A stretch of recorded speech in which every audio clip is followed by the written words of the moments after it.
Ce secret, Henri IV le confia plus tard à son ministre Sully, qui raconte l'anecdote dans ses Royales économies d'État, sans l'accompagner d'autres commentaires que de cette phrase incompréhensible: « La hache tournoie dans l'air qui frémit, mais l'aile s'ouvre et l'on va jusqu'à Dieu. » Il y eut un silence, et Velmont ricana.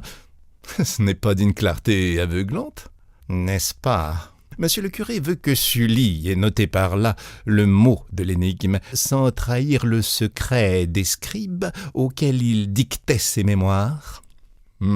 L'hypothèse est ingénieuse, je l'accorde, mais quelle est cette hache qui tourne et cet oiseau qui s'envole? Mais qu'est-ce qui va jusqu'à Dieu? Mystère. Velmont reprit. Et ce bon Louis XVI fut-ce également pour recevoir la visite d'une dame qu'il se fit ouvrir le souterrain? Je l'ignore. Tout ce qu'il est permis de dire, c'est que Louis XVI a séjourné en 1784 à Thibermesnil et que la fameuse armoire de fer, trouvée au Louvre sur la dénonciation de Gamin, renfermait un papier avec ces mots écrits par lui.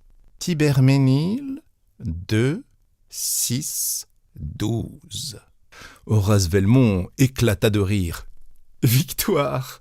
Les ténèbres se dissipent de plus en plus. 2 fois 6 font 12. »« Riez à votre guise, monsieur, » fit l'abbé. « Il n'empêche que ces 2 citations contiennent la solution, et qu'un jour ou l'autre viendra quelqu'un qui saura les interpréter. » « Herlock Sholmès d'abord, » dit Devanne, « à moins qu'Arsène Lupin ne le devance.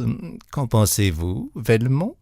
Velmont se leva, mit la main sur l'épaule de Devanne et déclara « Je pense qu'aux données fournies par votre livre et par celui de la bibliothèque, il manquait un renseignement de la plus haute importance et que vous avez eu la gentillesse de me l'offrir.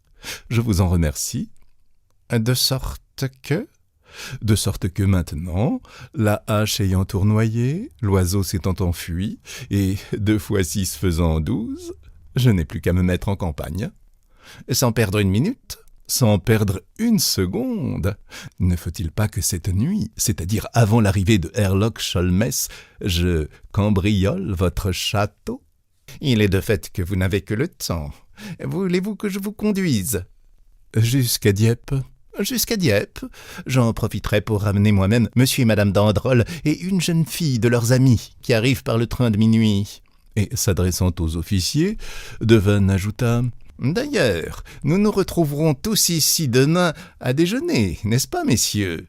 Je compte bien sur vous, puisque ce château doit être investi par vos régiments et pris d'assaut sur le coup de 11 heures. » L'invitation fut acceptée. On se sépara, et un instant plus tard, une 20-30 étoiles d'or emportait Devanne et Velmont sur la route de Dieppe. Devanne déposa le peintre devant le casino et se rendit à la gare.